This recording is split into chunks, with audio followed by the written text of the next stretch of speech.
3 generations of Jedi. 3 untold secrets. A Jedi is never to fall in love.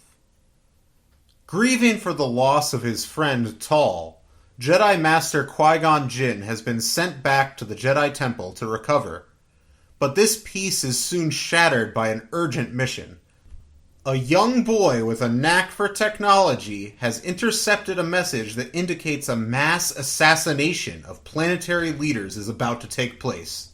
It is up to Qui-Gon and his apprentice, Obi-Wan Kenobi, to protect the boy from the bounty hunter assassins and to foil the deadly plot. Joining Qui-Gon and Obi-Wan on their mission are Jedi Master Adi Gallia and her headstrong apprentice, Siri. Obi-Wan and Siri have been sparring friends for a long time. But as the assassins' pursuit tightens, they find their relationship beginning to change in an unexpected direction. A generation later, Obi-Wan, Siri, and the boy they tried to save are reunited once more, with the fate of the Clone Wars hinging on the outcome.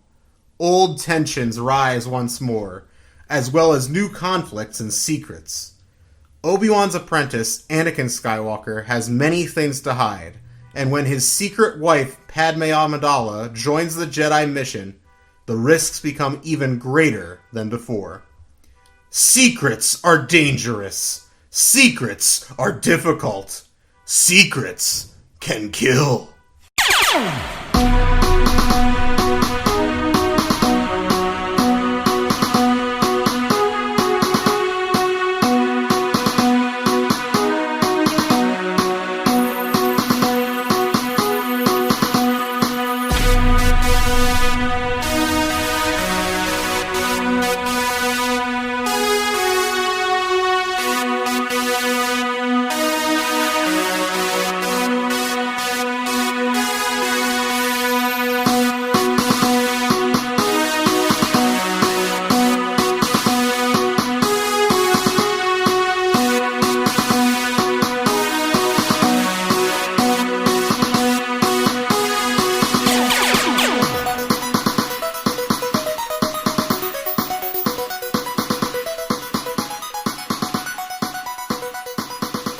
Hello and welcome to the Padawan Library, the Star Wars Junior Novel Podcast. I am Levi Paratic, and with me is Tim May.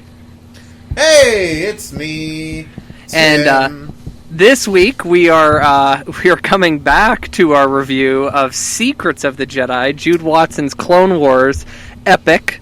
Yes. That we have recorded once before, and thanks to technical demons, it was lost forever. But we're doing it again. My half of the conversation is still in existence, so I listened. I skimmed through it to just remind myself of some stuff I said. You guys missed out on a great episode. That's all I have to say. We went deep into it. We talked for an hour and 10 minutes on just the book. We're going to talk an hour and 10 minutes about the book, because it's been now 2 weeks since either of us read it. Right. I have very detailed notes, but I haven't gone over them yet. I figured I'd save that for the show. I'll just go through them. We'll talk. We'll talk at length, and there's it'll be fine. But right. We should. Let's get through our... do you want to get through our Star Wars conversation first, or our non-Star Wars conversation first? What is the non-Star Wars conversation? I went and saw Jaws last night. Oh, nice. In a theater. And did you see it? Yeah.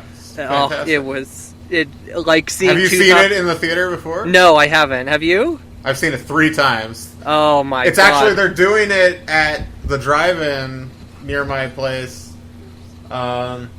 This weekend, but I'm probably not going to go because I have seen it several times. Yeah, well, but it is an amazing experience. Sure. It's amazing. I mean, it was like seeing 2001 in theater. It's like you could see a movie so many times, but if you don't see it in a theater, there's something so magical about that. One like that for me. A few years ago, they did a 40th anniversary full-scale re-release of Close Encounters of the Third Kind. Oh, and that would be great. That movie, it immediately jumped to the top of my Spielberg rankings. Like it's my favorite. It's just seeing it in the theater was so mind blowing, and there was this guy who had like a couple of like 5 little kids. Like I'm talking under like 10 with him. Mm-hmm. And when they came in, I was like, oh, you're taking them to the wrong movie, my guy. Like they're going to be so bored and it's going to be annoying. They're going to be annoying. I was so stressed out. But they were rapt the whole time, and like they were like humming the like tune after. It was so good. I was like, "Oh my god, this movie just fucking goes!" Like it is so good. And Jaws, same thing. I've seen Jaws. Like that's one that plays pretty frequently. Like even on like big, like Cinemark used to do these like classic series like things. Right. So like. They would play it like every other summer, so I've seen it a few times. Well, Universal is definitely doing something right now to try to help theaters reopen that I wish more studios were doing, because like I've heard Back to the Future is playing, right? Back to the Future. Well, the theater I was at, I drove an hour and 10 minutes. They were playing Jaws, Jurassic Park, and E.T. Nice. Like, but none of the movie times lined up, so it was impossible to go see them all at the same time. The one. Not Dollar Theater. The drive-in's doing this weekend. They're doing Jaws and Jurassic Park as a double. Mm-hmm. That makes me hopeful that they'll do more like repertory stuff in the future. Right. Like I've seen both those movies theatrically, so I'm not like. It's just the drive-in is a big commitment. Like so, like I have to really want to go. I did see Onward at the drive-in last week, so like. How was Onward? Onward's Did you good. like Onward? Like that movie didn't. I mean, obviously, I think it got because it came out right before the lockdown, so I think it got kind of swallowed up. But that's like a very good movie. I will admit that it's kind of a movie designed to like emotionally attack me and my brother. Like it's literally about like 2 brothers who are trying to bring their father back to life via a magic spell. And so rough going for us, but it was a good time and very fun movie. Like that's on Disney Plus, so people can check that out no matter what your situation is. But yeah, no, I'm. How was you went to a regular theater for this? How was the? Yeah, did they have any restrictions on seating? Yes, they did. Okay. So it was. They had there's an all luxury seat theater. It's like one of those restaurant theaters. Sure. The kitchen was closed, so it was just a regular concession stand. And the seating situation was if you bought a ticket, I mean, like me and Mel, we could sit next to each other. But so like when we bought our ticket and we selected our seats, they automatically reserved 2 seats on either side of us that nobody could sit in. So that's how they did that. But it didn't matter. There was only 2 other people in the theater. Well, sure. Then obviously it doesn't matter. But I mean, I feel like that's going to be the case whenever the theaters reopen around here. Is that like it's going to be like. So few people anyway that the restrictions will barely matter. But freaking Jaws felt so relevant with we gotta close the beaches. I keep thinking of the mayor from Jaws all the time. Like I'm just like that is our president. That is exactly it. Like we have to stay open. Like we can't. I want to apologize to the listeners. I think it's probably fine, but I had my air conditioner on for the first chunk of this, and I just turned it off. So hopefully, like your ears are okay. Anyway, so the Meadville, which is a town like an hour south of Erie, and they're just over the county line into Crawford County, so they're on a slightly different schedule than us. They have a movie theater there that just opened, and it's all repertory stuff. So it's like probably all those movies, and it's like Lord of the Rings, the first Lord of the Rings. And Wonder Woman, which you don't think of as a repertory movie because it's only a few years old, but still. And like, Back to the Future, like Goonies, which I could care less about, as everyone listening to this probably has heard me talk about before. I was like, I just don't want to go out to Meadville to see a movie unless it's like something I haven't seen. So it's like, or haven't seen theatrically. So. Maybe I would go for Back to the Future because that's the only one of those movies I haven't seen in theaters. Like I saw Lord of the Rings when it came out, but I also saw like they did the big like 10th anniversary thing in 2011 with like the extended editions. So I've seen them. Right. Not I guess that was 9 years ago, but like I've seen them sort of recently, and in my mind it feels recent. So, well, there's a theater near me that's not. It's closer than the one I went to yesterday. It's in Spearfish, South Dakota, and they're doing every Harry Potter movie and every Lord of the Rings movie. Crazy. So like they're doing 2 a week. They are doing the Hobbits. See, I don't care about with that. The Hobbits. That's worthless. Well, I haven't seen them either, but I don't have any. You interest. should maybe. You need to rewatch Lord of the Rings. I feel like I agree. I want to go see the original 3. Those are fantastic. I have been saying obsessively the desolation of Smaug. Is what I'm saying. The thing is, I didn't even think it was pronounced anything but smog until that movie came out, and I was like, it's Smog, not Smaug. Like, what? It's Smog. He represents, pollution and shit. Like, I don't know, whatever. Anyway, I'm looking forward to returning to the movies. I want them. I'm glad the chains are being cautious. They should be. Although, the big chains are definitely, because like Regal's not opening till July, and I don't think AMC. Regal, is going Cinemark, to and AMC, the big three chains, are said they're not going to open until there's new product, basically, or till like they're sure there'll be a new. Like they might open a couple weeks before the first new movie, which I guess as of now is Russell Crowe in Unhinged. I'm gonna go see that just for the hell of it. That's historical right there. I don't know. We'll see. I don't know. Our numbers delayed, our numbers here in Erie County have been falling, which is nice because they spiked pretty dramatically after the yellow phase. So we're the last county in the state that hasn't gone to green. So. Well, I don't know if you knew that. Well, I see Pennsylvania is like one of 3 states that's like in the strongly decreased number of cases. Well, that's because our governor did a good job. Like, I agree. All these babies, like, God, whatever. I'm happy I'm not in Texas right now because Texas is you're like. very lucky you got out of there when you did. Jeez. Yeah, what the hell is wrong with you people? Anyway, good Lord. Florida is the other one. Jesus Christ. What a surprise. The 2 worst states in the country. Sorry to all our listeners in Florida and Texas. Sorry you live there. I know we have at least one listener in Texas. Yes, we sure do. Never diss Texas. Sorry to Grant. I apologize. Okay.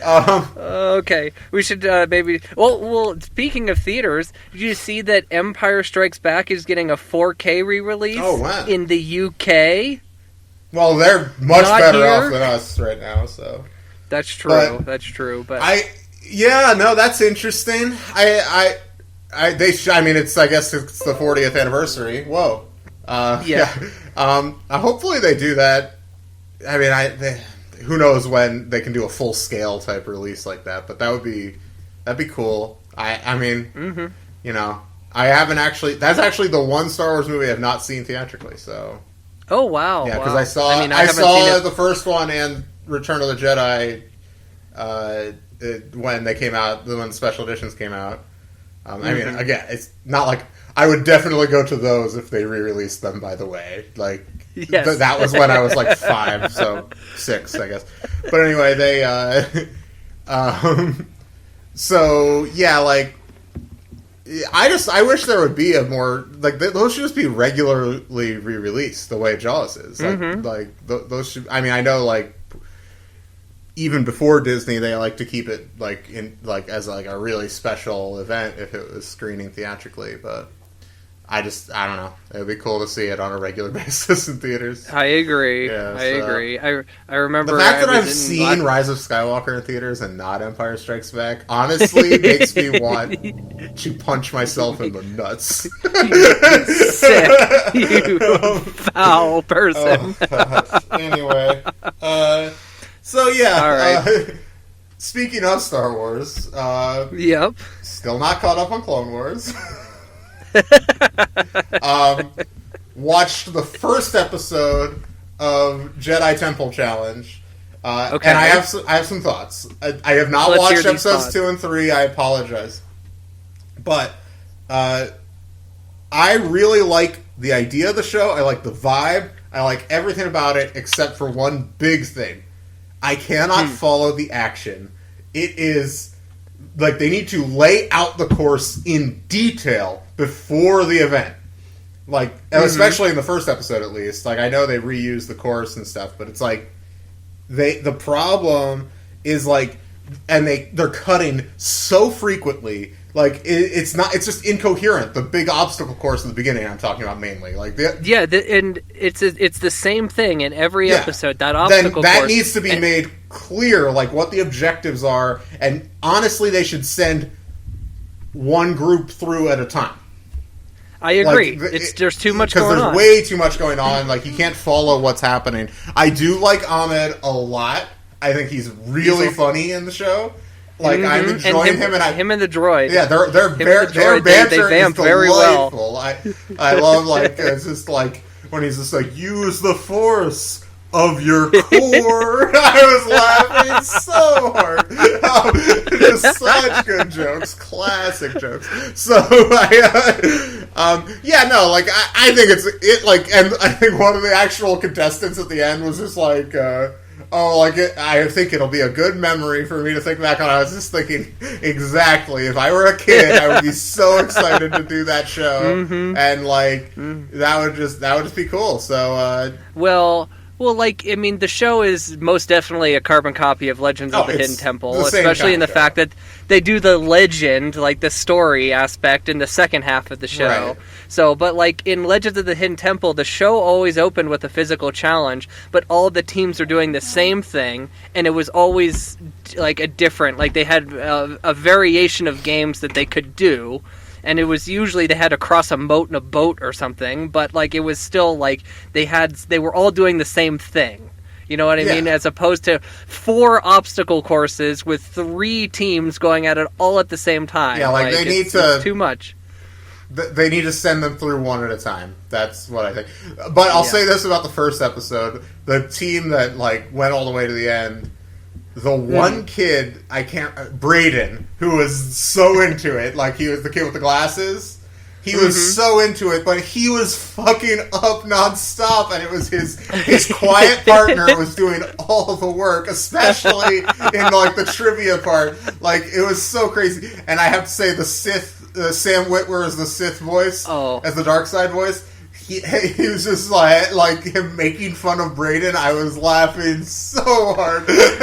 Don't trust your partner, Brayden. Yeah. Come to the dark side. And I know that you said that one of them actually chooses one of the dark side paths in a future episode. I need to get to it, but. It's a fun show. It's not necessary. I don't think we need to recap it every week or anything. No, we don't. We definitely don't. It's a fun show. Unless something really funny happens. If I had kids, I would watch it with them every week. But like, of course. Well, if I had kids, I'd be trying to get them on the show, trying to live vicariously through them. I should suggest it to some of my friends' kids. I might text someone after this. It'd be funny. Anyway, and then... Well, I did see that of the 3 episodes, because the episode 3 dropped yesterday, actually. Right? Episode 1 had 300,000 views. Episode 2 only had 50,000 views. And episode 3 was at 8,000. Granted, it was 10 hours after it had been uploaded. They should have put this on Plus. Because there's no view counts on Plus. And, like, it would also, I think, be a bigger deal because it's, like, new content on Plus, which is, like, not... It's, like, kind of a slower stream of stuff. You could put it right on the home screen, whereas this, like, being on YouTube... And it's on the Star Wars Kids channel, which is smaller than the regular Star Wars channel, so, like... I don't know. Yeah, there's almost no way to advertise it. Like, I don't know. I think it was a bad choice, too. Before we get into one more thing... Star Wars related. I just wanted to say it's not crazy hot here, but I was just thinking when I turned off my air conditioner that last summer we were still recording on the phone, right? Mm-hmm. We were using the phone, and now we use FaceTime. And I was remembering last summer when I would turn off the air conditioner and it would get so hot. When it was like a 90-degree day, I would wear just my underwear and talk to you on the phone, and now I can't do that. I mean, you could take your pants off. I but have I don't know. There's something. It feels slightly different when you're just talking to somebody. I don't know.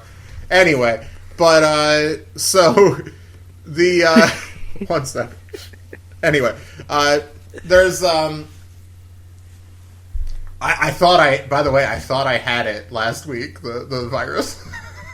Oh, you did? Oh, no. I was like, do I? Because I was having all these coughing fits. I was like, do I have it? Do I have it? And it went away after I took an allergy pill, so I feel like I didn't. But also, tests are available, so maybe I should have been responsible and got a test. I don't know. But anyway, I don't know why I'm talking about this on the air. All right. So, one last thing. There's The Mandalorian. Right. Behind the scenes, our penultimate episode. Yeah, and I did watch the previous one, which you were very poo-poo about, but I actually thought was kind of interesting, even though I'm not a huge previs guy. Well, something I will say about that is, who knew that in the scope of movie history that the live-action, quote-unquote, live-action Lion King will be as important to special effects as it is. I mean, that to some degree, but really, it's Jungle Book is the real beginning of all of it. Right. So, I'll take that Jungle one. Book That and one's not Lion King. That's not a bad movie, so... I enjoyed the Jungle Book. Yeah. I went and saw Jungle Book, so... I like Favreau. He's so, jolly. He's such a jolly man. He is very... And, very... I just enjoy hearing him talk about making movies. He seems to genuinely enjoy it. So, props to him on that. And, I thought I thought there was I thought the last week's episode on the score was honestly unbelievable. I think it was the most interesting episode. Yeah, so far. because the composer was Ludwig Göransson, who I first came to know because he was the guy who composed the music for Community in the early years, including the songs. So I think he I mean, not the lyrics, but I think he composed the songs for Brit as a Bee, those songs. I think about that song once a week. It just pops in my head. Just when someone's a bitch and a liar. When someone's a bitch and a liar, there ain't nothing left to woo, is one of the funniest. This is a ridiculous line. I'm sorry. I'm really, now it's hot. I'm sweating, so we get into space madness. Okay. But regardless, no, because it opens with that stuff where he's going through the recorders, and he has that, weird, thick recorder with it's like a didgeridoo recorder. With, the kind of saxophone, mouthpiece or whatever. Yeah.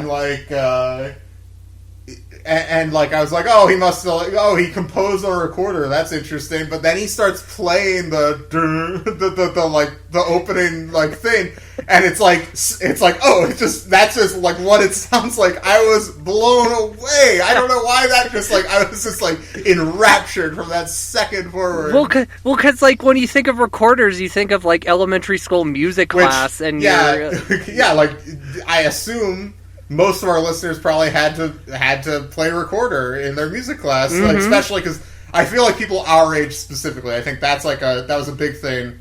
I don't know if that dates back very far, and I'm not sure if kids still do it, because music departments' budgets have been slashed so dramatically.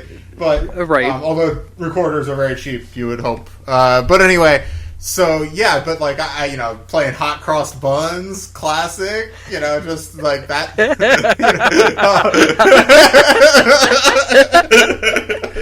Well, I'll say Ludwig has that use of the recorder is up there with the recorder in Full on the Hill. I don't think the recorder has been utilized more perfectly. That's a recorder. Oh my god, right. That's one of the most underrated Beatles songs. I feel Full on the Hill. That is just that's just that the melody is it's deceptive. Anyway.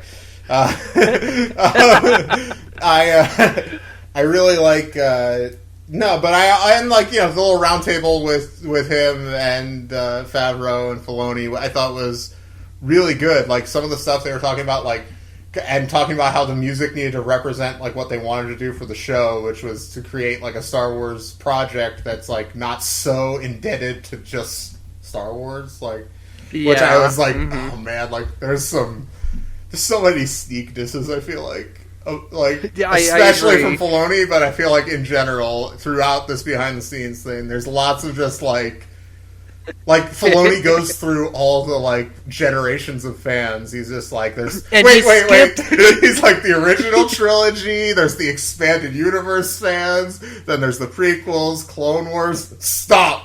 Stops at Clone Wars. Which, I mean, I think he was just running long. I don't think it's actually an intentional thing, but I was like laughing so hard that it's like... I was too. Well, I mean, to be fair, the kids where their first Star Wars movie is like Force Awakens, they're not yet old enough to be like, that's my Star Wars, fuck you! Like, that will happen. That's gonna happen. Just like it... And I was talking with my brother, and like, I was saying, like, I think now the sequel trilogy has really emboldened a lot of these prequel fans, which, we are prequel fans, but it's emboldened them to now, like, start talking like, oh, they're either just as good or, like, better than the original trilogy, and frankly, that's a psychotic opinion.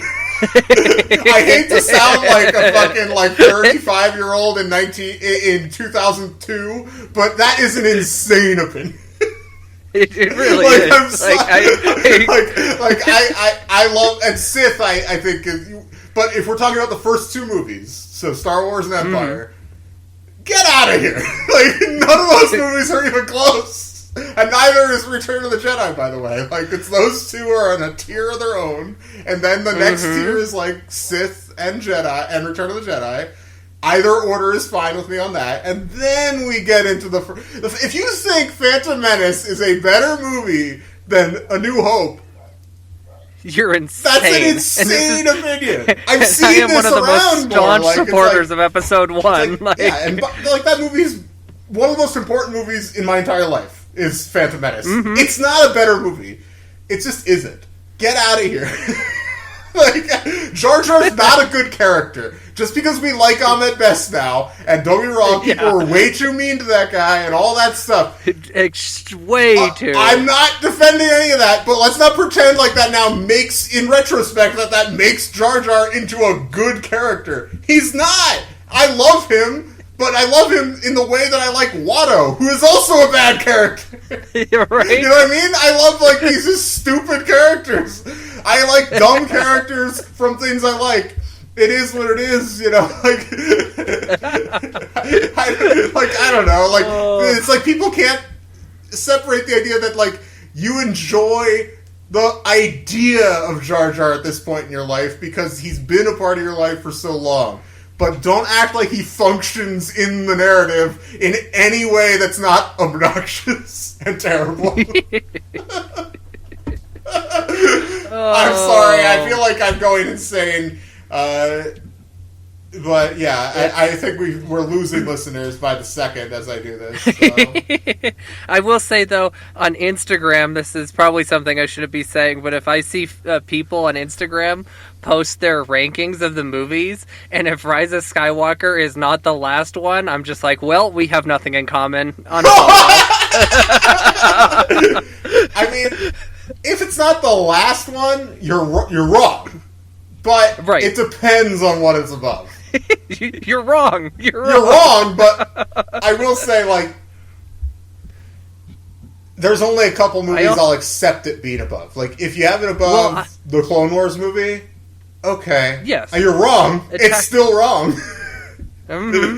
But yeah. I also, if they have a bad view of Last Jedi too, like if we're comparing the sequel trilogy to the original trilogy, and A New Hope and Empire are on their own tier, Force Awakens and Last Jedi are that same way, and then Rise of Skywalker is way below those. Yeah, I mean, obviously all of this is on a much lower level, but yes, much lower level. But no, I get what you're saying. Like, it's similar, although I like New Hope better than Empire, and I like Last Jedi more than Force Awakens, so it doesn't quite line up for me personally. No, but yeah, I know. I get it, though. I get where you're coming from. Anyway. Yeah. Mel and I were discussing just, like, how obvious it is, like, that Abrams just didn't care by the third movie. And, like, the fact that he just, like, doesn't even, like, go back and try to, like, reference Force Awakens. He's just I'm here for the check. It's all I'm here for, so... it drives me insane. This man, J.J. Abrams, has done more to hurt me as a fan than I can think of, while I still like him and generally speaking respect him. You know what I'm saying? I know. It's exactly so weird because like he not only has done not Last Jedi. Sorry, I love Last Jedi. He's not only done Rise of Skywalker. He did Star Trek Into Darkness. Right, which he I hurt you on hate! 2 personal levels. But still, I'm like, man, he directed that Lost pilot though. Right. I love that, and I love the first Star Trek movie he made. Like, I love it. I know that movie has kind of been thrown out with the bathwater of Into Darkness for a lot of people, but I really love that first Star Trek movie. And it's just like, and like, when he signed his deal with Warner Brothers, I was like, I'd be okay with him making a Superman movie. I went all in on it, and I still feel that way. I don't know why, because but it's just he can't make a second one. Like, do one and leave it alone. Just walk Hand away. it off, and walk away forever. Anyway, weird feeling. And I also like a lot of the stuff he's produced and stuff. I think, he has good taste. He just can't execute on certain things. It is what it is. Yeah. Anyway, he often gets compared to bring this all full circle, and we'll wrap this up. He gets compared to so often to Steven. Oh, that doesn't make any sense. Go see Jaws in theaters, and you're just like this at 25. At 25, yeah, that's still one of the craziest things of all time. But here's the problem with the Spielberg-Abrams comparison. It makes no sense because Spielberg built his initial run of hits. They're all, there's some of them are based on books and stuff, but, they're all original movies. Most of Abrams' hits are franchise movies. Mission Impossible 3, Star Trek, and then there is Super 8, which is heavily indebted to Spielberg. Who produced the movie, too. And then Into Darkness and Force Awakens and Rise of Skywalker. That's his entire film career. He's made one movie that's not part of a franchise. So it's I think as a TV guy, I really do appreciate him. I'm a big Felicity fan. I like the first 2 seasons of Alias that he was the showrunner for before that show fell off a goddamn cliff when he left. And his contribution to Lost is noted, even though it's not really his show. You got to note his contribution. He set the visual style and the tone of the show. That's undeniable. And he cast the show, and he co-created the core characters. Props to him for all that. But you know what? Damon is my true love from Lost. So that is what it is. I don't know what we're talking. Why are we off on Abrams? We're going into Abrams, Spielberg, and the comparison. Well, my problem with that is I think people think just because clearly he's indebted to Spielberg stylistically to some degree, but even then, I think he has more in common with. There's other people that I feel like I would think of. Take out Super 8, and I would think of other directors before to compare him to. I'm not off the top of my head thinking of any. He does have a pretty distinctive style, to be fair. But I think even though they're not similar in terms of what they care about or their style, Nolan is a closer comparison because he built his career. Yes, he has the Batman movies, but he built his career and became super powerful through making original movies. And he's honestly the only guy that's been able to do that in the last 10 to 15 years. Really, there's probably another person that I'm just forgetting about, but he's one of the only people that's been able to do that. So I think that's a much closer comparison. in terms of his place in the culture, I should say, compared to the peak of Spielberg, the early peak there. So, anyway, what? I mean, Nolan. It's now up. It's Nolan's task to save the movie theaters. So, I think. I don't know. I think Tenet should maybe be pushed further back. I'm very excited for Tenet, but I watched that trailer and I have no clue what's going on, and I'm like, this movie has the potential problem to be too Nolan, if that makes any sense. Too complicated, too much story going on, too Nolan. I think it will be good because he's, I think, at the absolute apex of his powers over the last few years. To me, I think his last two movies are his best two movies. Well, I mean, Dunkirk is his best movie, I think. Yeah, and I think Interstellar is like super underrated and kind of a masterpiece. So I'm very excited about it. John David Washington is cool as hell. He was in BlacKkKlansman. He rules in that. And and Robert Pattinson. And then all the Nolan regulars. I think Elizabeth Debicki's in it, who I love Elizabeth Debicki. She's cool. The trailer's so great whenever Michael Caine shows up, because you're just like, oh, yeah, there he is. So I'm excited for it. I think it's going to be cool, but, like, I do wonder, like, I don't know, like, because I think that movies are going to be slow to come back in terms of people coming to the theater. So, like... Do you want to release a movie like Tenet that, like, is going to get marked with either saving or failing to save the movie theaters that early, rather than, like, something like Unhinged? If Unhinged makes $5 million in a weekend, that'll be a huge hit for that movie. Like, like, you know what I mean? But if Tenet makes, like, 20, that's a disaster. Like, that, you know what I mean? Like, I don't know. That just feels like... That. And, like, I just want Nolan to keep getting to make movies on this scale, because, like, that rules. Like, I love when people get to make, like, these huge movies, and he's such an idiosyncratic artist. So, I hope that they're making the right decisions. We'll see where we're at. I don't know. Like, I don't know when my theater's going to open. I think it's going to be a bit still, so... Well, if they have it, will you go see the 10th anniversary screenings of Inception? Which I think, in retrospect, may be one of his most, like... That's my least favorite, probably. Because I've rewatched it, and I mean, that was a movie I loved when it came out, but I rewatched it within the past year, and I was like, wow, this movie is super confusing. I haven't watched it since it came out. I saw it 3 times in the theater.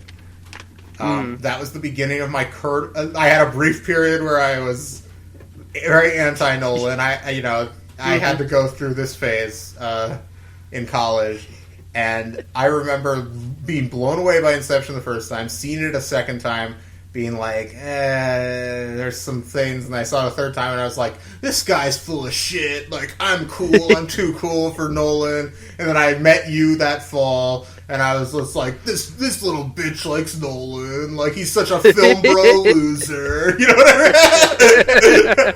and then Nolan. I influenced you so heavily that you didn't even see Dark Knight Rises in the theater. Well, I still think Dark Knight Rises may be one of his worst movies. Sure, I'm just saying, but you didn't even go see it in the theater because, like, I bullied you so much into not liking Nolan. And then when Interstellar comes out, like, I fully am, like, I've come around totally. I'm like, I've seen the light. Nolan is a lord. I'm just thinking, it just makes my feelings about Nolan make me reflect on the sins of my youth. That's all. When I would judge people's character based on what movies they liked and stuff like that, which was, anybody like me has to go through that phase, unfortunately. As if you've stopped doing that. You've done that on this episode. I've gotten better about it. I know it's a flaw. That's why I unfollowed you on Letterboxd. I was like, I can't do this. It's getting in the way of our friendship, Levi. We've been talking for 36 minutes. Do you realize that? I do realize I just looked over. I was like, oh man. Okay, so this is the most spirited first half conversation we've had in a long time, though. Yeah, no, I don't know. We'll see about I'm excited about Tenet, but I just want them to put it out when it's both when it's safe and, like, when and it's not just Nolan, but, like, John David Washington, when everybody's career will not be hurt if it fails, like, if it's perceived as a failure.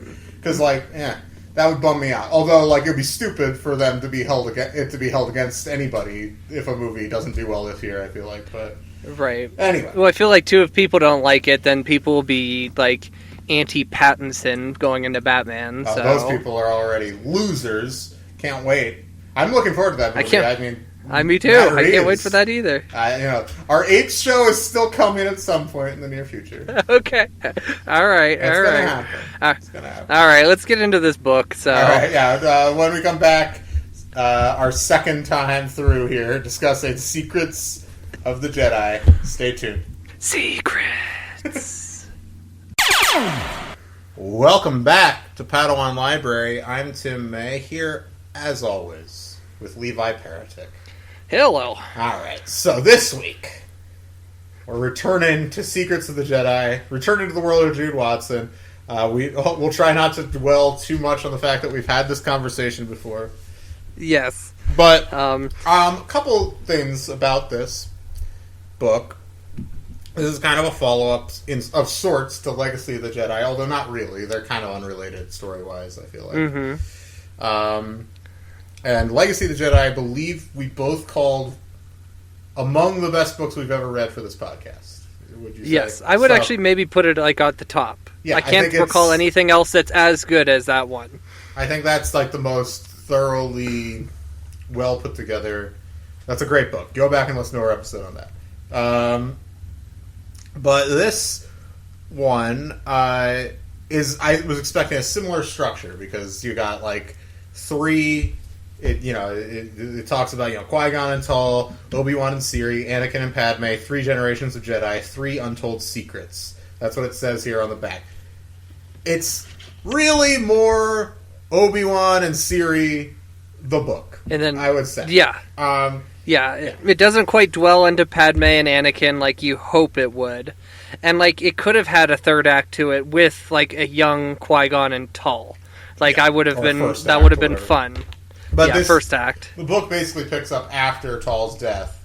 So that's informing a lot of Qui-Gon's decision-making and stuff like that, obviously. But it's not a huge part of the book, which I was a little bit disappointed by that. Right. And Qui-Gon's not even, like... Qui-Gon's on his adventure, but he spends most of his adventure separated from Obi-Wan. So, like, Obi-Wan is off on his own with Siri... doing things that they shouldn't be doing. Those things that often happens between Padawans. What do they want to do, Levi? That is the question. That's the question.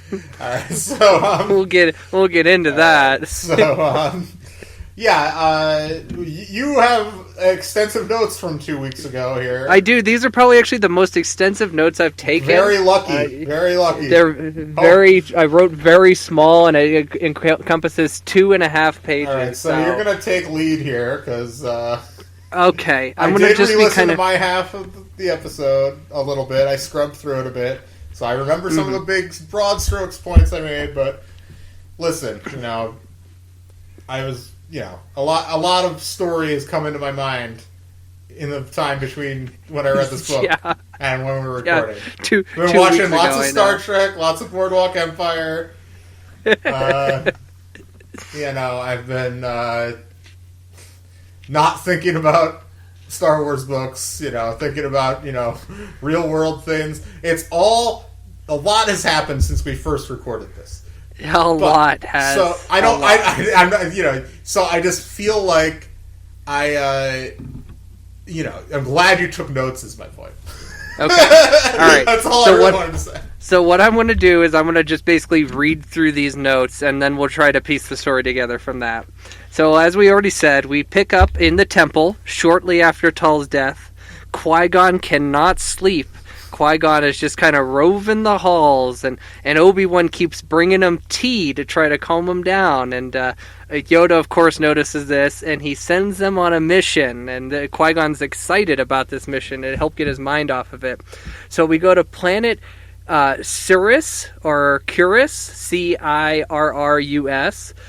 Ciran, Ciran, is the capital city, just for all you Jude fans who need to know the capitals. Jude needs to make sure, like, we learn all the planets and capitals. Oh, man. When I was a kid, I went to this elementary school that was geography themed, right? In Erie, Perry Elementary. I don't think it is themed that way anymore, but it was when I was there, and I was like a good student in social studies class, so for 2 weeks, they took me and like 3 other students out of class, and we just studied the world's countries and their capitals, and we got to stand in front of the entire school at an assembly and like recite all the countries and capitals, which I was able to do in like 5 minutes or something. Hard as fuck for me, of course. And like hard as fuck to get through to be a kid sitting in the auditorium watching. I know, it's so embarrassing. Yeah. Anyway, I mean, I know plenty of countries and plenty of capitals, but I could not do that for you anymore. I wish I could still do it and just rattle them all off, like as of 2003, of course.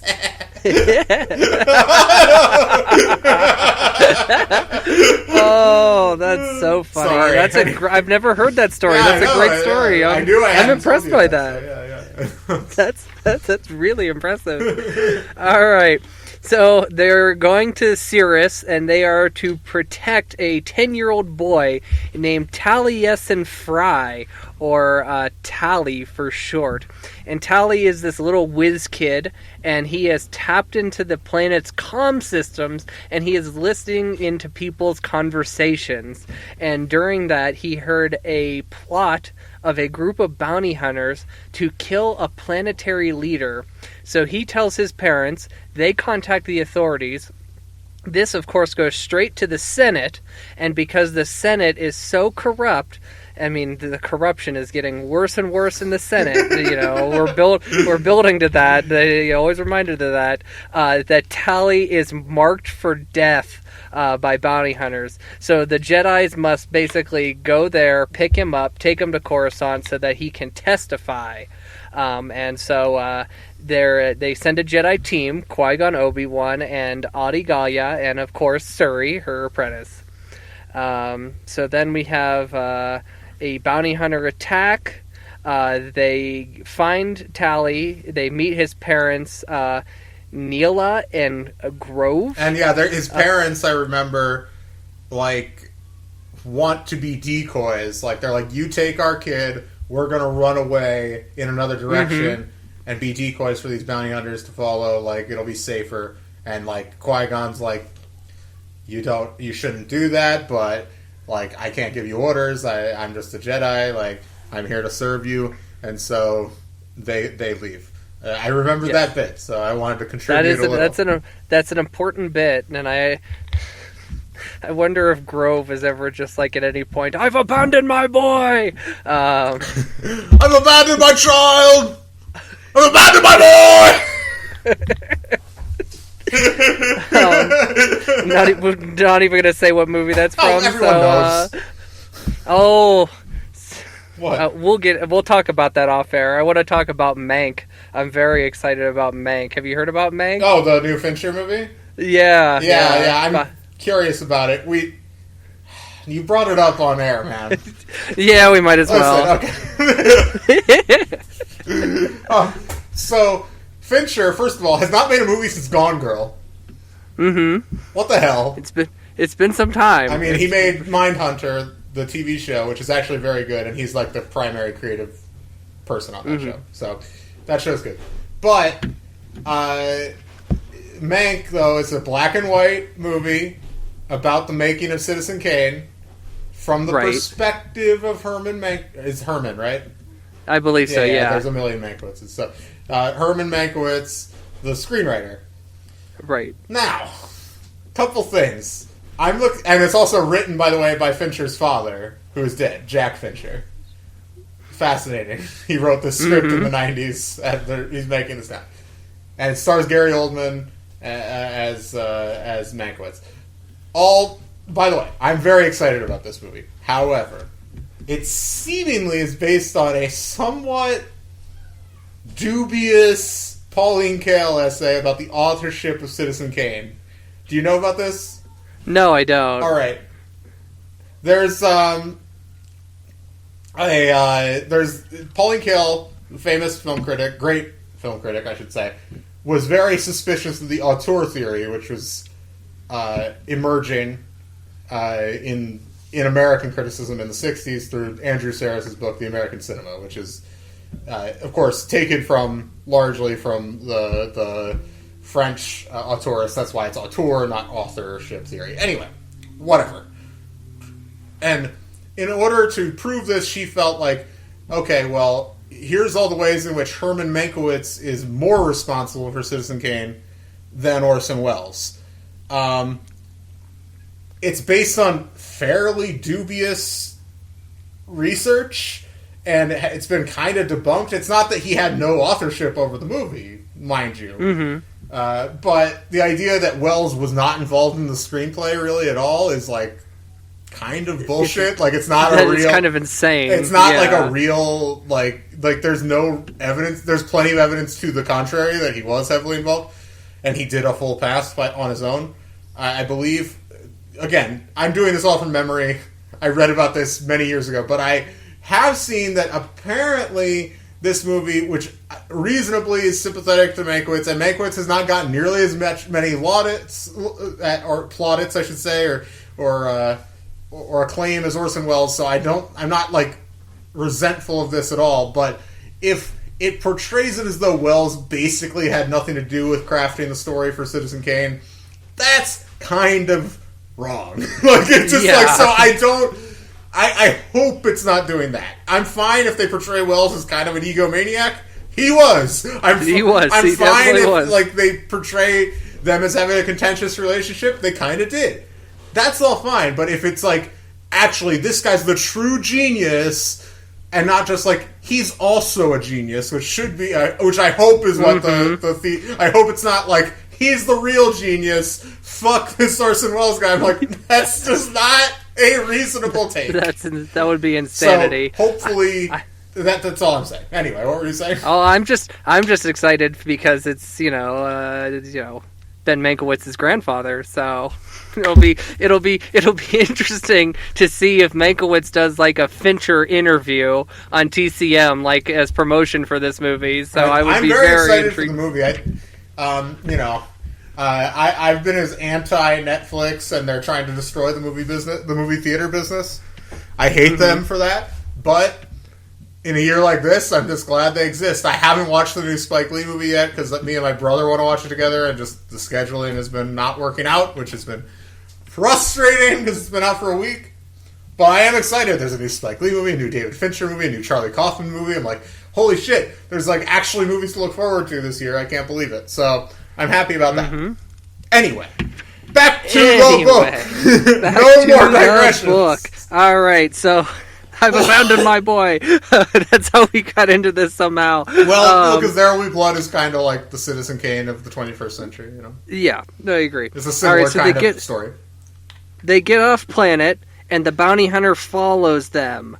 And he damages their ship, and Qui-Gon has the idea that it's best for them to crash the ship, but make it look like they got off in an escape pod.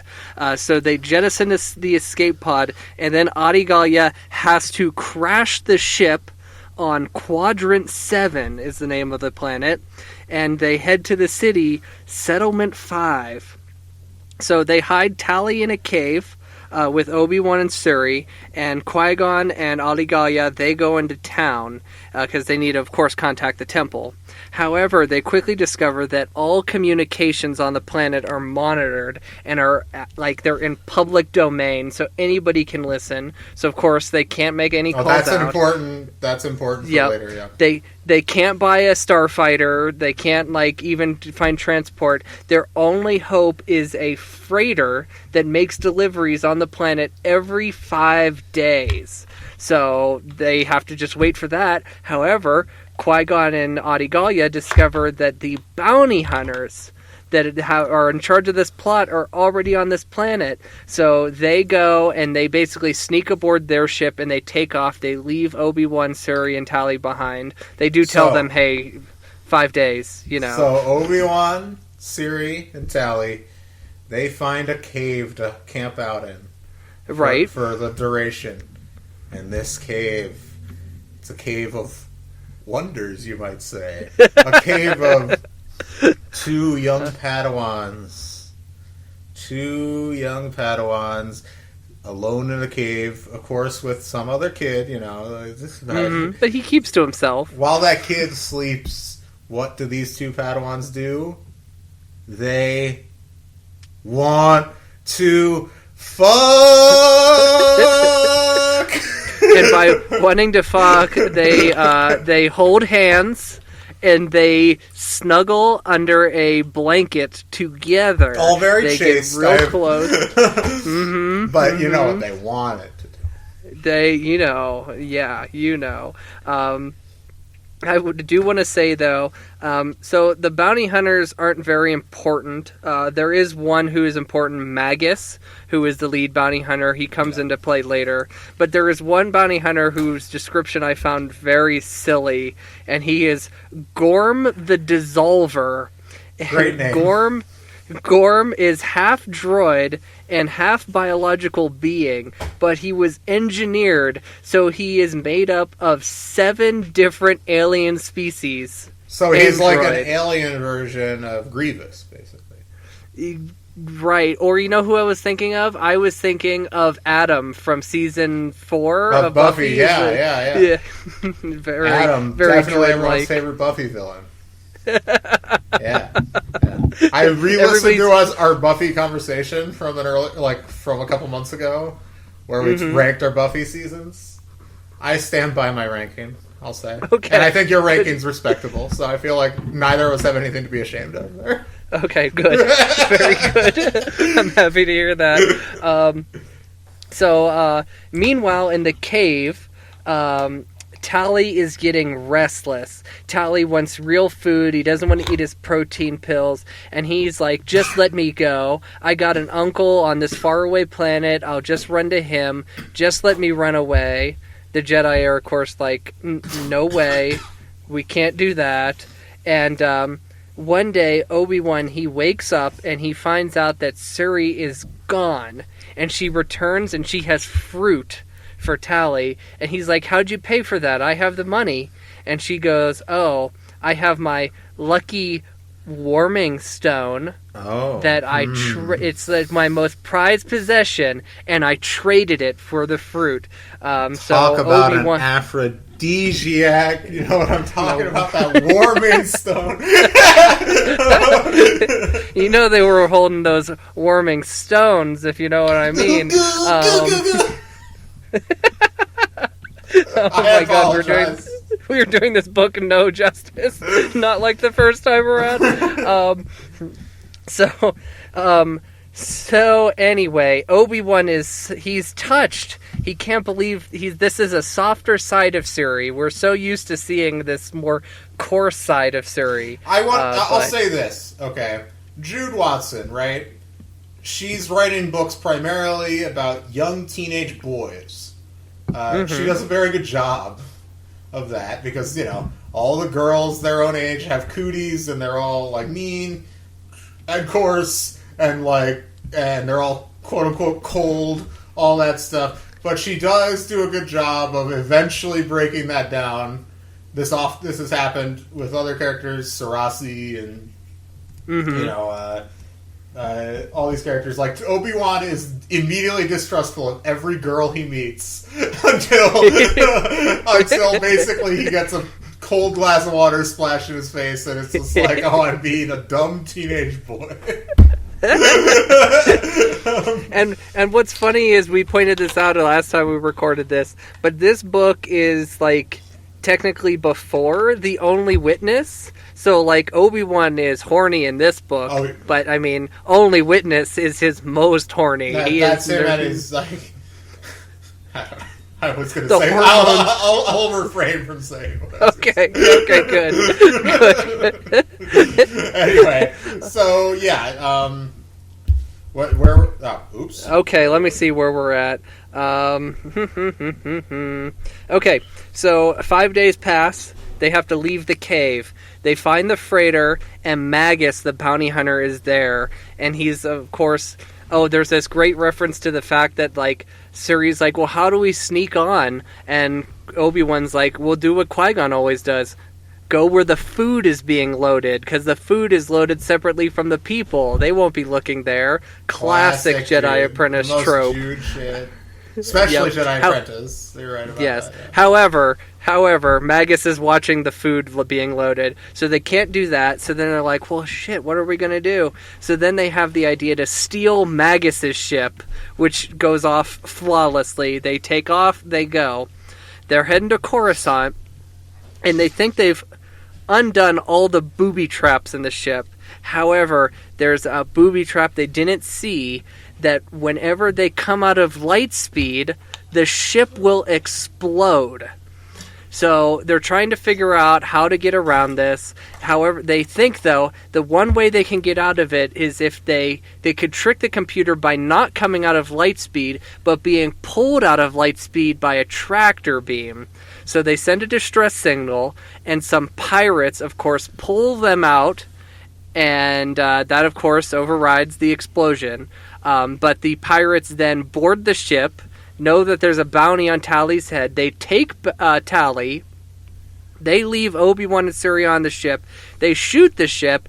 The ship goes down, and basically we have another crash landing. Obi and Siri have to crash land the ship on this planet, and the event of crash landing, which is very violent, makes that, it's that near-death experience that brings people together, that shared post-traumatic stress. This, near-death, and we've all... I have something marked here, page 279. Of course, my page numbers are different than everybody else's because I have the omnibus, but let me see what's going on here on page 279. All right. So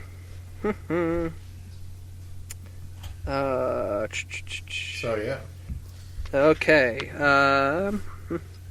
Okay. Oh, you got it. Okay, I got something here, and he put out his hand. Siri slipped hers into it.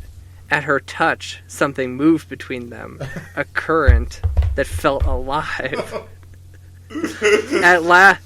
At last, he felt what it was like to touch her. He realized he had been thinking about it for days, maybe years. She wound her fingers around his, strong but gentle, just as he knew she would.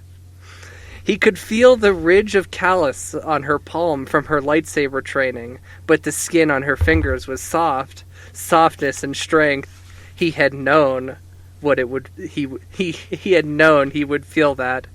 Something broke free inside of him. He felt filled up with his feeling. Even though he couldn't. Oh God, I'm sorry. He felt filled up. Something in him's filling, that's for sure. Even though he couldn't name it, he couldn't dare to name it. Yet it was suddenly something more than anything in his life. More real than danger they were in, more real than the Jedi. Suri? Her voice was a whisper. I feel it too. She turned his face to his. Her eyes were brimming with tears. She half laughed, half cried. Isn't this funny? Isn't this the strangest thing? No, Obi-Wan said. This has always been here. I just never wanted to see it. Since that first time I spoke to you, when you were so angry at me for leaving the Jedi, Obi-Wan said. You were eating a piece of fruit. You just kept chewing and staring at me as though I didn't matter. Suri laughed. I remember. I was out to get you. I wanted to make you angry. That's why he likes her. She was eating a piece of fruit. He's obsessed with fruit. He's obsessed with fruit and food. He is a growing boy.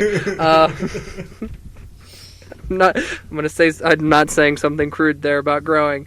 Something you made else me is growing, is that what you're saying? Yeah, that's what I was gonna say. Okay, you made me furious. You always knew how to do that. I know, and you were always so right, so fair. You made me furious too, lots of times. And then we became friends, good friends. And now, Obi-Wan said, hardly daring to breathe, what are we? On a doomed ship, Siri said. I guess the question is, what would we have been? She tightened her grip on his hand. She leaned in forward and put her lips against his cheek. She did not kiss him. She just rested there. For an instant, Obi-Wan felt something, a connection that bound him to her, no matter what. Suri. He wanted to say her name out loud. He wanted to never move from this cold floor. He wanted to touch the ends of her shimmered silk hair and breathe in the scent that came off her skin. Whatever happened, she whispered against his cheek, her lips warm and soft, softer than he could ever imagine. Oh, man. I'll remember this. Oh my God, that was so steamy. I don't think we read that the last time we recorded this. So that's something new for everybody. Yeah, no, I will say, this is something we talked about on the last one. We don't need to keep referring to that. I'm sorry. But anyway, nobody's heard that. Yeah, no one has heard it. So, but in Jedi Quest, Jude is constantly alluding vaguely to this idea that Obi-Wan and Siri have some sort of thing. And I always felt like it was just clearly there to like give Obi-Wan something to relate to Anakin about. Mm-hmm. And it felt like I'm not sure that he also needed a forbidden lover the way Qui-Gon and Anakin both had. It made sense for Qui-Gon and Anakin to me. Like that felt like a more natural thing. But this book does do a good job of building that relationship because it doesn't make that much sense if you know they're yeah. So no, it doesn't like that. I mean, to put the romance there doesn't like add anything to Jedi Quest. If anything, all it does is kind of retcon things a little bit. It does feel a little forced. But anyway, that's the major problem with this book is this forced love that doesn't necessarily work. Anyway, so Qui-Gon and Audi, they figure out where the bounty hunters are going. There's some sort of world leader meeting on Randar 2, where 20 leaders will be meeting, and they will... they're going to be assassinated if they don't do anything about it. So, of course, they go there. And then there was this whole thing with Tally, where when they were on the ship before the pirates came, Tally was going through the computer files, and he goes, when I heard those bounty hunters talking when I was doing illegal wiretaps, I thought they said, I'll meet you on Rendezvous, which made no sense. And now I'm going through these files here, and I see there's a planet named Rondar 2. They must be going to Rondar 2, not Rendezvous. This part I thought was quite belabored. It is. It is. So after Obi and Suri survive, they go to Rondar 2. They meet up with Qui-Gon and Adi Gallia. They don't do anything to really help. But Adi Gallia and Qui-Gon, they stop the plot. They stop the bounty hunters. They save Tally, who was captured by the bounty hunters, but Tally said he knew who had hired them. And he wouldn't tell them that. Right, so that's why they didn't kill him. So they saved Tally again. The one bad thing is, though, Magus, he gets away. So,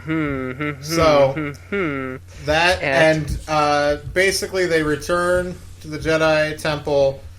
There's another bit we need to read here about the smile. Do you remember the bit about the smile? Where is this? Okay, let me. What chapter is it in? Let me get to the page and I can tell you the chapter. 223. Right? No, 323. Yeah.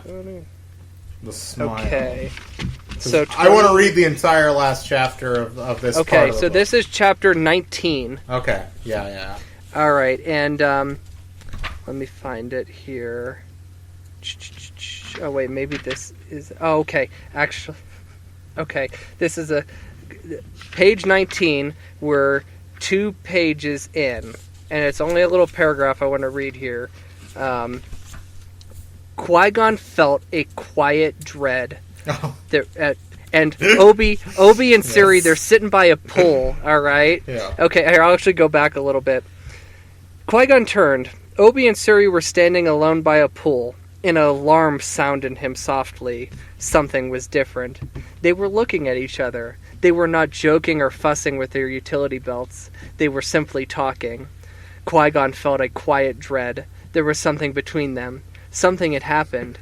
He saw Obi-Wan smile and reach up and touch Suri's lip, where a small wound was. He had seen all of Obi-Wan's smiles, and he had never seen this one before. Iconic. Oh, all of Obi-Wan's smiles. I love that. All of Obi-Wan's smiles, but not this one. I'm gonna make. Yeah, okay. Yeah, but anyway, so basically, Obi-Wan then goes and talks to Yoda and Qui-Gon, and tries to get them to make an exception for him and Siri that they can be together and be part of the Jedi Order. And obviously, they're having none of it. Like Qui-Gon's basically like, this Jedi Council, not with this Jedi Council. Those, not with those, not with those clowns at the Jedi Temple, if you know what I mean. Just like them clowns in Washington. That's exactly what he does. It's like that exact tone, like, not with this Jedi Council, if you know what I mean, So, basically Yoda confirms that. It's just like, Yoda is even clearly like, kind of like, yeah, this is a dumb rule, but like, I alone am not going to be able to change this rule, and I'm certainly not going to change it just for like one teenage boy and girl. So, in chapter 20, which I think we should probably just read the whole of. All of chapter 20? Yeah. I'll just start. All right, and we'll figure out who's reading what. Something I see here, too, is... so Suri, she shows up at the end of this conversation between Obi-Wan and Qui-Gon and Yoda, and she reveals that Magus has struck, Tally's parents have been killed. So that doesn't factor into this chapter, but that'll factor in later in the book. So anyway. Revenge, Qui-Gon said heavily. It creates the greatest evil. Yoda rose. We must see what we can do for Tally. No backwards talking. I'm doing for that phrase. For that phrase, am I doing? Sorry. I apologize. He gave information to the committee on the... I'll read Siri, by the way, when we get to her back and forth with Obi-Wan. He gave information to the committee on the bounty hunters, but he did not reveal if he knew who had hired them, Siri told them. We'll never know the answer, Qui-Gon said. Increasing in power, the dark side is, Yoda said. He looked at Obi-Wan and Siri. Qui-Gon and Yoda walked away. Siri stared after them. It's almost as if Yoda knows about us, she said. He does. Obi-Wan drank in her sight, her crisp beauty, the way she stood and moved and talked, the compassion in her eyes for Tally. He had come so close to having her in his life, to sharing things with her that she would not share with anybody else, so close to knowing her best, loving her best. The way you read that. Don't look at me like that, Siri said, almost in a whisper. You look as though you're saying goodbye. Obi-Wan said nothing. Her hand flew to her mouth. What did they say to you? They said to me what I already knew, what you already know. The rules cannot change. If we leave the Jedi together, we'll never rest easy with that decision.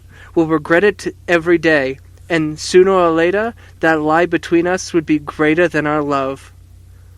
She turned away angrily. I don't want to look that far ahead. I don't believe you can see what will happen.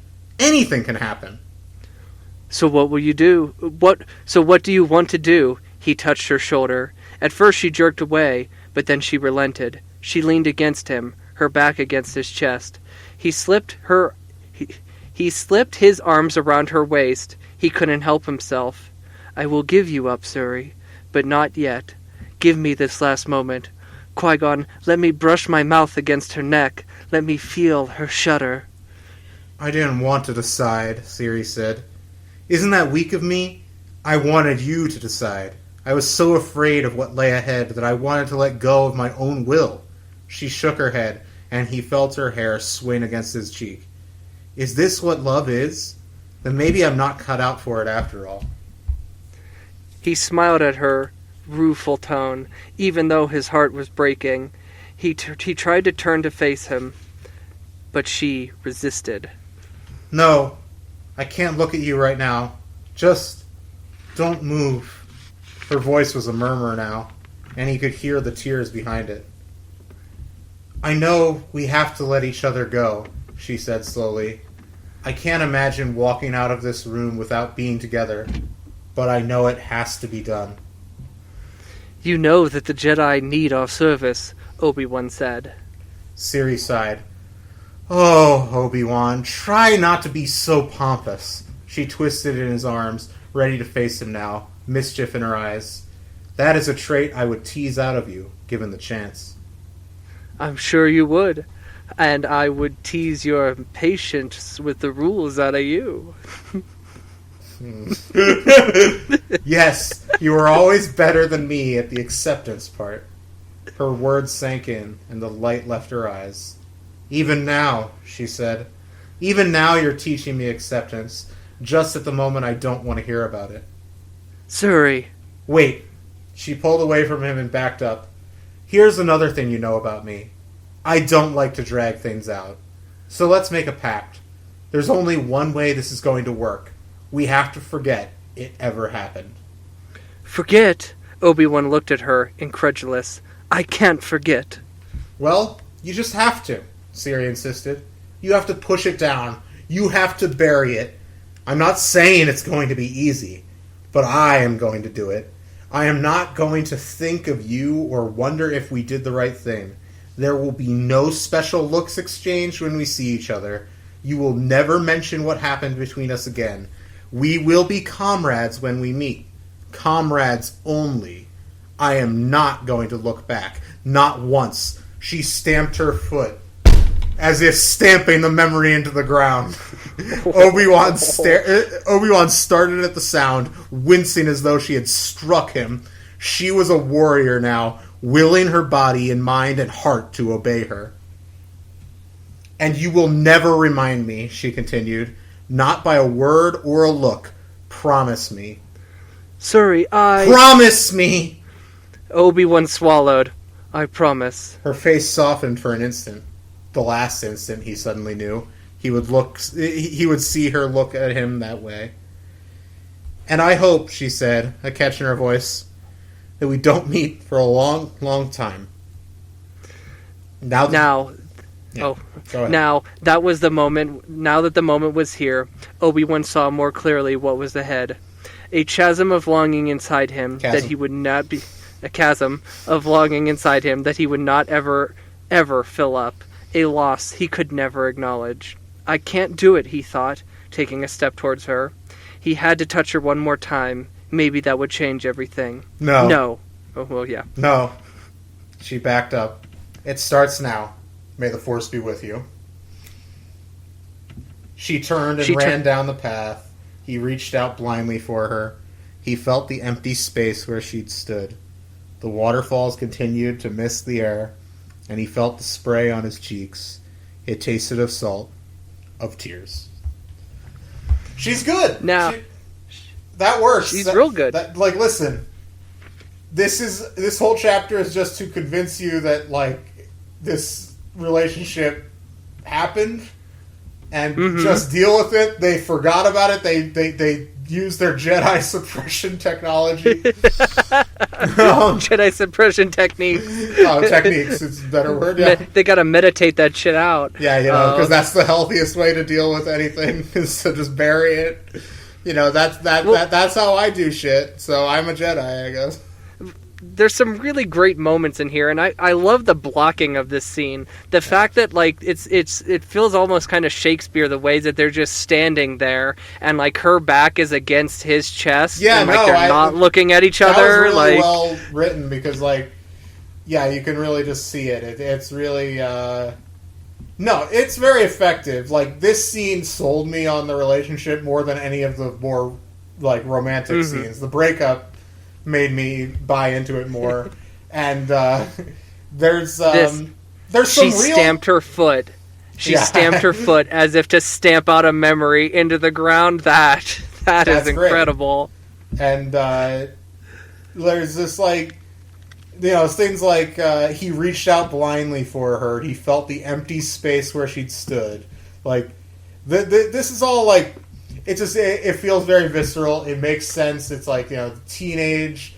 You know, your first breakup feels like this. It's always like this kind of like it's the first time you've ever felt these sorts of feelings. So when it ends, it feels truly cataclysmic. And like this is just very well written. There's lots of, you know, it's all I can say about it. But there's I also thought. Siri just like that is such a baller way to go out. No, it starts now. May the force be with you. Yeah, that's like there's a great story of like after the Beatles broke up, George was pissed at Paul for something, and I can't remember exactly what it was. Classic George. Yeah, whatever. I don't remember exactly what it was. I don't know, but like they were on the phone. And because they were going to sign the final breakup papers. This was in like 74 or something like that, and I think it was George, Ringo, and Paul showed up, and John didn't show up, or it might have been John, Paul, and Ringo showed up, and not George. I can't remember which one of them didn't show up. But regardless, it was a conversation between John.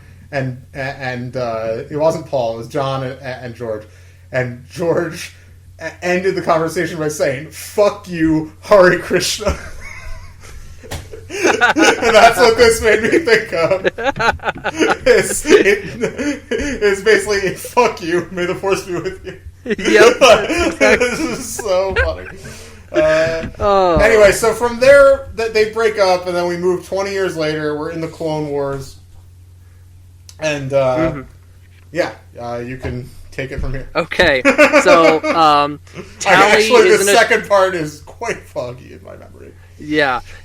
So Tally is an adult now, and he is the head of a major security operation, and he has invented a code breaker, a faultless code breaker that can break any code, and he is willing to sell it. He's a war profiteer now, and but he's willing to sell it to the Republic first because of the Jedi saving his life. So, a Jedi team made up of Obi-Wan, Anakin, Siri, and we, of course, need a senatorial diplomat there. So, Padme comes along. Padme Amidala is coming. Anakin's very nervous about Padme. Anakin's like, I don't know why she needs to come along. He argues with Mace Windu about it, and Mace Windu's like, hey, man, wasn't even my idea. Take it up with your buddy, the Chancellor. He's right. So before going to speak to his wife about this, he goes to speak to Sheev about this. And very so classic. He talks to Sheev about it, and he's like, Sheev, you can't let Padme go, it's too dangerous. And he's just like, oh, I'm so sorry, Anakin. And he's like, but the decision has been made. And so, and basically that's what happens. And then he goes to Padme, and he's like, Padme, I'm ordering you not to go. I want to read this. This is so good. What chapter is this in? This is chapter 22. This is like on the third page at the very bottom of chapter 22. Okay, yeah, Padme's laughter, yeah. Yeah, Padme's laughter bubbled, then died. She saw he was serious. You're ordering me? Yes. I have... You do Padme, I'll do Anakin, alright? Okay, yeah, your Anakin's better than mine. You're ordering me? Yes, I have a right. I have more experience than you do. I am a Jedi. I know what we could be in for. I'm also an officer of the Republic Army. But I'm not. Padme continued to fold a robe as she was placing in a small bag at her feet. So thanks, but no thanks, Commander. It's dangerous and unnecessary for you to go. I won't allow it. Padme turned. Her gaze was direct, cool, and composed. That always infuriated him. I think you know well enough how your attitude angers and upsets me. I don't respond to orders. I am a senator. I have a duty to perform. So I am going.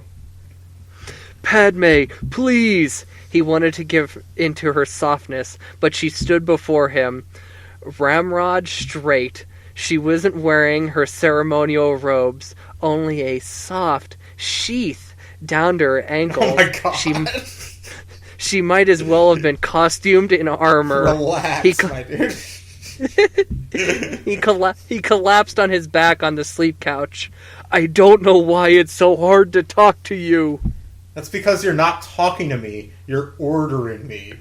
I'm just trying to keep you safe. This is not the way to do it. He looked up. She was smiling at him. She came and sat beside him.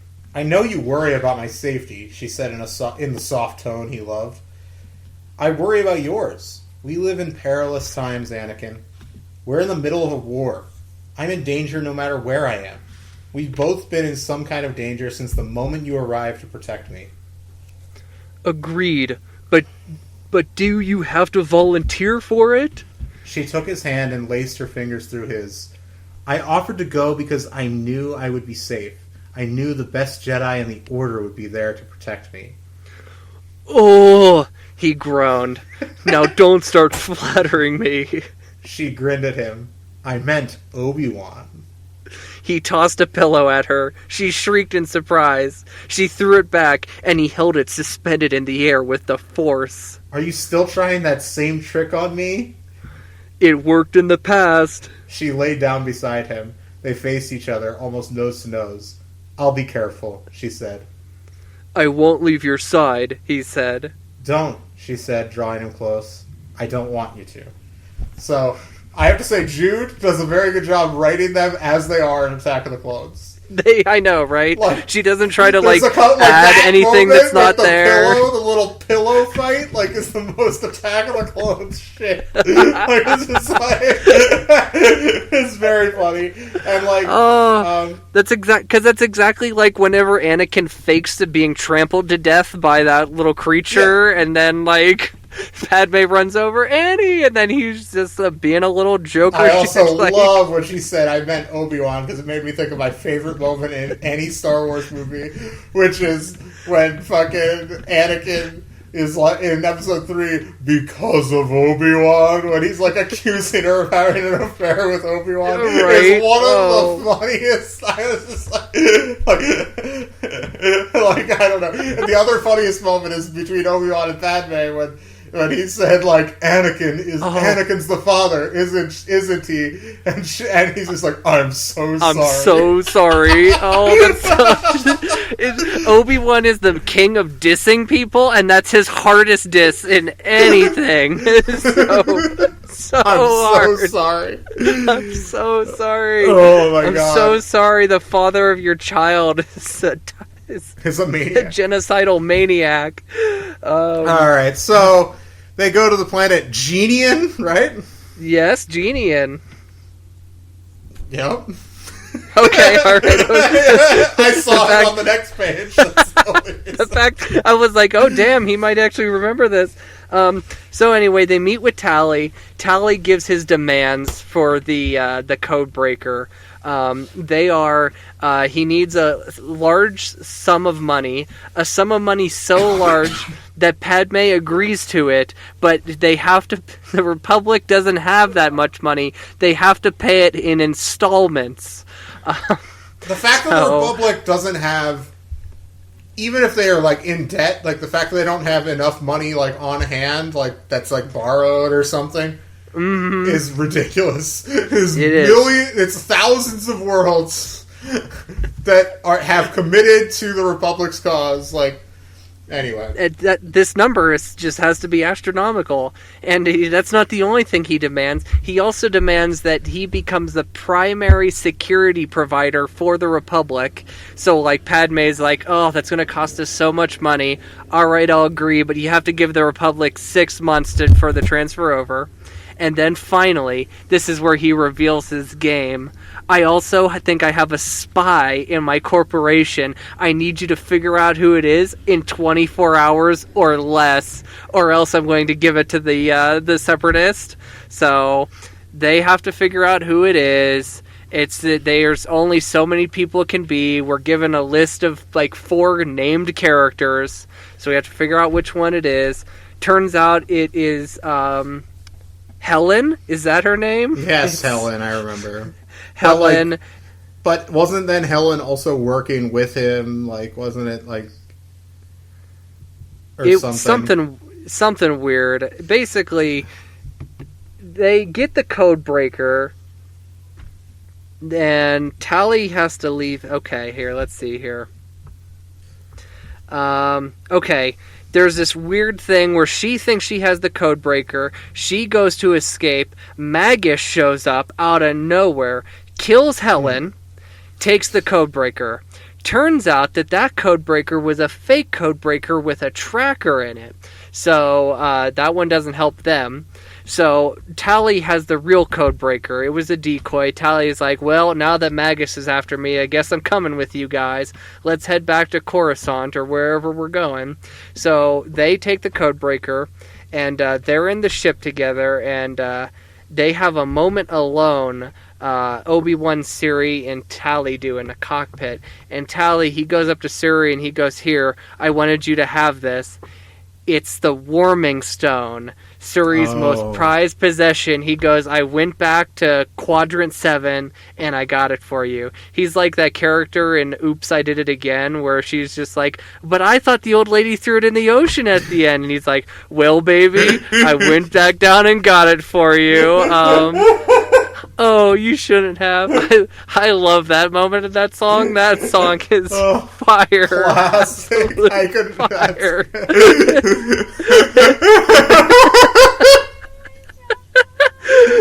And if you listen, every song on that album has a spoken part like that. Every single song on that. That was the trend back then. It certainly was the trend. So anyway, Oops, I Did It Again is the better of the first 2 Britney albums. I agree. I think it's probably her best album. It's probably her best album. Her best song is Toxic, I think, but like single wise, you know. Yeah, okay, all right. Which is Toxic's a masterpiece. So yeah, that's good. Toxic a masterpiece. What's that? The one in Spring Breakers is what you're. Yeah, the one in Spring Breakers. That's all. I think that's Every Day. Every time. Every time, yeah. Anyway. Angel on Earth, if there ever was one. That's the truest statement ever. Okay.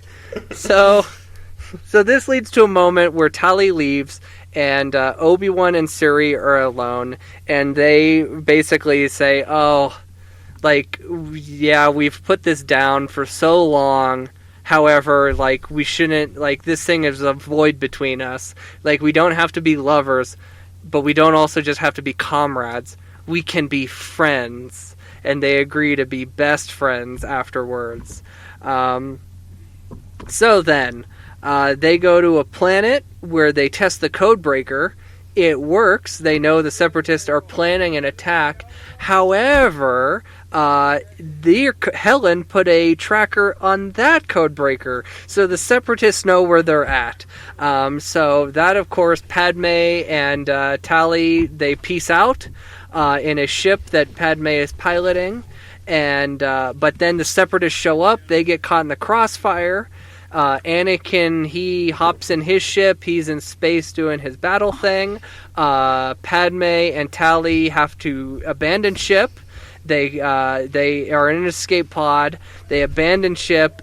Magus shows up. So then Obi and Siri go after Padme and Tally to save them. Yes. And this leads to a big moment where Obi-Wan and Siri are both in their own ships, and they pick up Padme and Tally, and Siri's like, Padme, take the controls. Siri jumps out of the ship, jumps on Magus's ship, cuts her way in.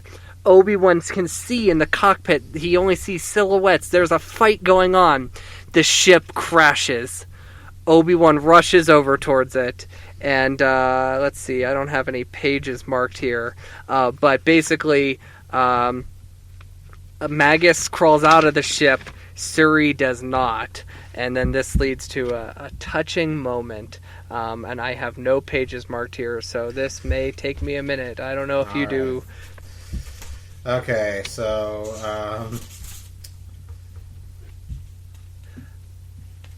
okay, wait a minute. Okay, alright, here we go. It's in chapter... it's way into chapter 32. Yeah. It's I can't tell you a page number because their page numbers are different. But I'll just start reading and then you'll find it. It's on page 197. Or 196, okay. 197. Okay. Where are you starting? I was going to say Obi-Wan screamed down at the bottom of the trench. Do you see that? Okay. Yes. Obi-Wan screamed down to the trench bottom. He activated the cockpit cover and leaped out. Magus was unmoving, but he wasn't dead. Obi-Wan scrambled on top of the cruiser and dropped inside. Was it now, or was it 20 years ago? She lay on the floor of the cockpit in the crushed ship. Her blonde hair was pillowed in her arms. He landed on his knees by her side. He touched her hair. He could not bear to touch the pulse on her neck. He could not bear to feel life there. Suri. Blaster fire. She groaned as she turned slightly so she could look up at him. Magus. Obi-Wan glanced out the cockpit window, where Padme now stood holding a rifle to the unconscious Magus. She was taking no chances. Tally stood next to her, a blaster in his hand, also pointed at him. Obi-Wan could see something working in Tally's face, a temptation to fire. He had at his feet the being who had killed his parents. Above in the sky he saw Anakin diving around attack cruisers, pummeling them with fire. Padme has him covered. We're safe at the moment. Everything is so gray. That was such a risky move, Obi-Wan said. It worked, didn't it? His relief at her sharp tone was erased when she winced and saw that she was in great pain. I'll get the Bacta. Don't leave me. Siri's hand dropped on his. I wanted to say... Suri, I need to get the med kit.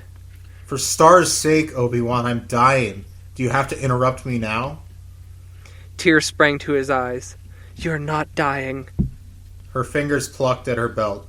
I can't. Get it for me. Get what? He almost asked, but then he knew. He slipped her crystal out of her belt and pressed it into her hand. No, yours. She let it fall into his palm. Now I will never leave you. You will never leave me, he repeated. She touched his cheek, and her hand fell. Don't worry so much, she said. Her eyes closed, and she was gone. He lay his head on the cockpit floor and held her hand. He did not know at that moment what he was living for, if he had to carry that pain.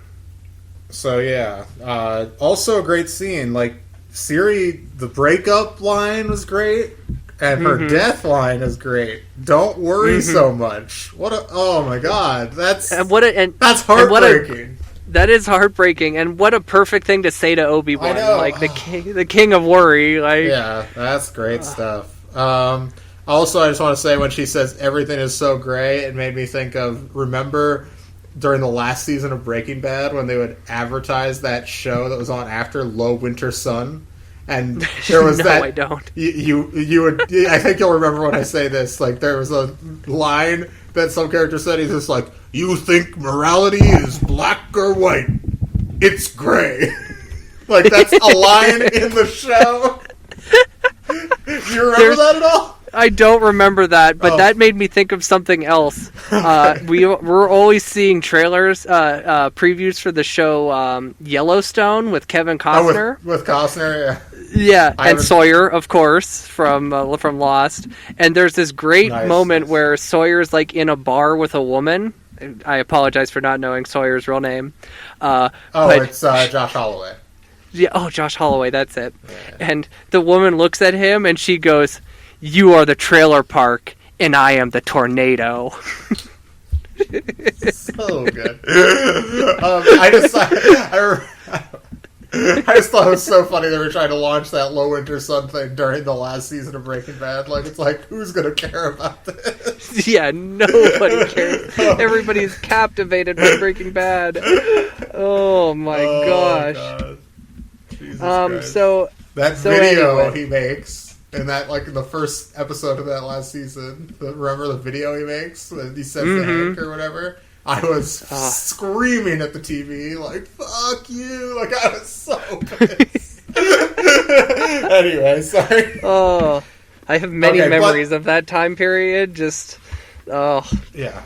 Friend of the show and I, the last episode aired, and we had to be somewhere. We were in Florida, and we could not watch, and we had to, like, we had a hotel we were staying at. It was an hour away from where the hotel was, so, like, we had to go do this event, drive back an hour, and then wait until 2 a.m. when the episode re-aired on AMC, and just sat there. Crazy. We both sat there on the edge of the bed, just like, Anyway, I think this, but this is a great death scene. My only issue with this is that I don't feel like. Then, if I recall, like, Anakin, like, thinks for a second that, maybe Obi-Wan, like, had feelings for Siri. Maybe I can open up to Obi-Wan about Padme because we've had a similar experience. But then the fact that Obi-Wan is not a maniac who wants to murder Magus, like, he, spares Magus, because of that, Anakin's like, no, there's no way he could feel the same way I do. Yeah. If this can't drive him into a murderous rage, then we cannot relate. Basically, that's kind of how the book ends, because, like, Obi-Wan is, he has, like, a sense. Yeah, like, it ends here. It's like, we should read this last part. Yeah, this last part, for several. Because this, it feels like the total wrap-up to this whole Jedi Apprentice story. Yeah, and we'll talk about the kind of broad strokes of it after. But, yeah.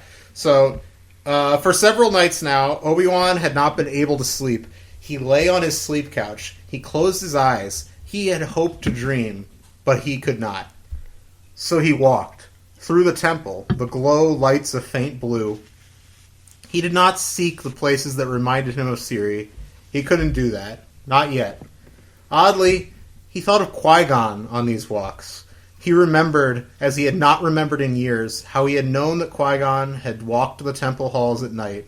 He had taken them sapir tea, he remembered. He had tried to comfort him, even though he knew there was no comfort for him. If Anakin knew of his grief, he didn't mention it. He, too, had risen early. Obi-Wan had seen him heading towards the exit. Anakin had always been restless, had always needed to escape the temple to think. Something was between him and Padme. Obi-Wan would not ask. In some ways, he envied it. Let Anakin make his own decisions. He found it extraordinary that at the time of this grief, when he had lost Siri forever, he did not question that their parting 20 years ago had been the right thing. He saw that clearly now, more clearly than he had ever seen it. Love was different from possession. He had loved her. That was enough. I live with the heartbreak of losing her, but I am living, Obi-Wan. I am continuing to walk the Jedi path. That's a quote from from Qui-Gon earlier in the book, by the way. About Tall, of course. Right. This was what he had learned. The Jedi had kept him from her, but the Jedi had taught him how to live with losing her. Obi-Wan stood by the window. The blues and grays outside were changing, warming to pink. Orange streaks lit the sky. The space lanes were beginning to fill up with flashes of silver. Another day, another mission. He was ready. He had learned something else, something important. Once he'd thought he had to lock away memories of love. Now he was no longer afraid of them. He could live with them. He could breathe in his sadness and remember his joy. At last, he had learned the secret that Qui-Gon had always tried to teach him. It had taken him years of loss to learn it. It had taken a death that had sent him to his knees. But he had finally learned it. He had learned to live with an open heart. And so, you're right. This book, and we'll talk about some of the issues with it. But I'll say that this book is a very nice epilogue to Jedi Apprentice. And because Jedi Quest is a sequel, it's kind of a direct continuation, essentially. But Qui-Gon's legacy and how he impacts Obi-Wan as an older man is something that I found pretty interesting. And that doing that through Siri and the tall stuff, and I wish that it had connected more thoroughly to Anakin and Padme. That's my main problem, frankly, because the Siri stuff, it is kind of like a retcon, but it works in and of itself in this book, so I kind of am over that part of it. But I do think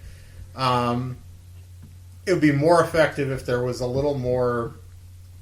It was prevalent elsewhere. Yes, especially with Anakin and Padme, because while there's not a lot of Qui-Gon and Tall stuff in the book, we do have literally like 5 or 6 books that are all about Qui-Gon and Tall, to one degree or another. So we have tons of background there, and while of course we have tons of background with Anakin and Padme from Attack of the Clones, like Jude's never written those characters. She's really never written Padme at all. Not at all. Obviously, there's the journal and there's other stuff. Right. But, as part of these series, she's never been a major factor. So I just would have liked to have seen more about that. And I mean, I don't know if there was maybe kind of a mandate like this is, like this is stuff we're going to deal with in Sith, so we don't want to do too much in this, which is probably that's my guess, probably. Because didn't these books come out super close to Sith too? This one did. Let me look quick. I think it's March of 2005 or something crazy. So, March 2005. The other one came out like a couple years earlier, Legacy of the Jedi. I think that's from 2003. But regardless, this I still really like this. This does feel like the end of an era. Obviously, we have Last of the Jedi coming up. We're starting that next week. But this does feel like this is the last major... I mean, I know Obi-Wan's at least in the first book or two of Last of the Jedi, but this is the last major Obi-Wan, Anakin, Qui-Gon material we're getting from Jude. So this feels like kind of a finale. I think Legacy of the Jedi is a more kind of... It's certainly a better book, and I think it's not to spoil our eventual probably final episode, but it's the best book we've read for this podcast. I think you're right about that. But this one's not at that level. Like that one is the easiest conceived to midi-chlorians of all time. I would probably actually go with a 9 on this book. Like it's not quite a 10 for me even, but it's very good. And the stuff we read from it, those excerpts, those are all great and prime time Jude Watson. So I would agree with you about the 9. It's it's fitting. It's not my favorite book, but there's great stuff in it. There's always great stuff in her books. She's so consistent. It's so insanely consistent. And I love this last line that Obi-Wan, he had learned to live with an open heart, because in the Jedi Apprentice, Obi-Wan is envious and also wanting to learn how to be like Qui-Gon. How Qui-Gon can interact with people, how Qui-Gon is so accepting of people, which is something Obi-Wan struggled with so hard sometimes in those books. Yeah, because Qui-Gon he lives in communion with the living force, which is something that Obi-Wan's just not capable of, at least in those books. Right, and this feels like that last line feels like he believes that he has finally reached that point. Even if you look at... Yeah, go ahead.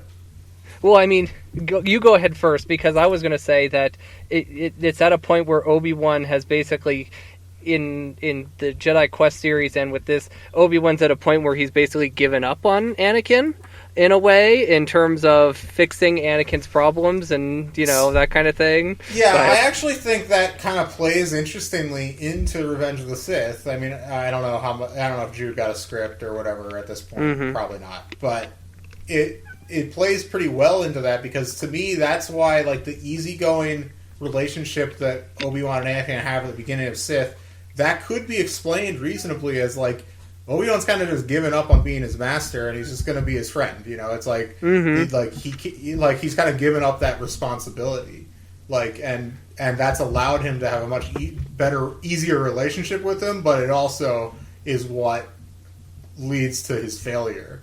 You know what I mean? Mm-hmm. So that's interesting.